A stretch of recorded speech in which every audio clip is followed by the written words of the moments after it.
اجرای آهنگ عاشقانه دری و پشتوی منصور جلال و غزال عنایت و تشویق منصور جلال از طرف قیس الفت و جدایی منصور جلال از نامزدش در کانادا. ما در این ویدیو پیرامون همین موضوعات خواهیم پرداخت، پس در ادامه با ما باشید.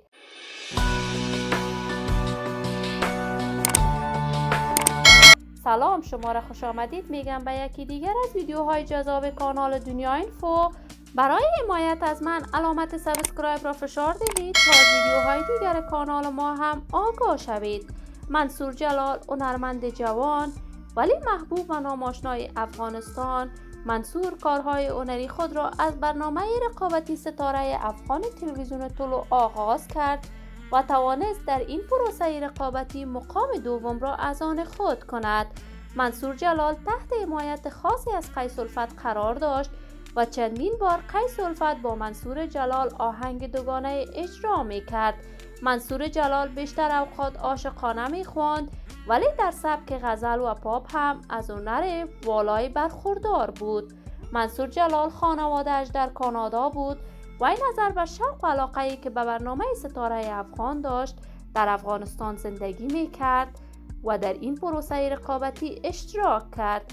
منصور جلال اکنون در کشور کانادا زندگی می کند و این نامزد شده بود ولی دوباره از نامزد خود به دلیل نامعلوم جدا شده است.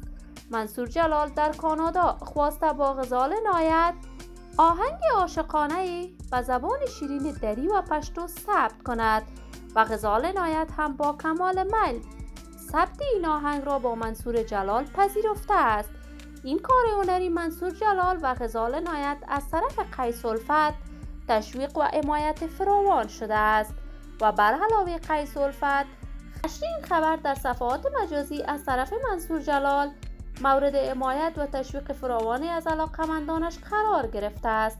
قرار است این آهنگ در سال نو میلادی به بازار هنر موسیقی افغانستان نشر شود. ما هم آرزوی موفقیت، سلامتی و کامیابی برای تمامی هنرمندان کشور خود داریم. دوستان نهایت عزیز، شما هم نظریاتتان را در بخش کامنت با من شریک بسازید. اگر تا هنوز دوست کانال من نشدید پس برای حمایت از خواهرتان علامت سابسکرایب را فشار دهید، ویدیوهای ما را لایک نموده و با دوستان خود به اشتراک بگذارید. سلامتی شما آرزوی ماست. تا درودی دیگر، بدرود.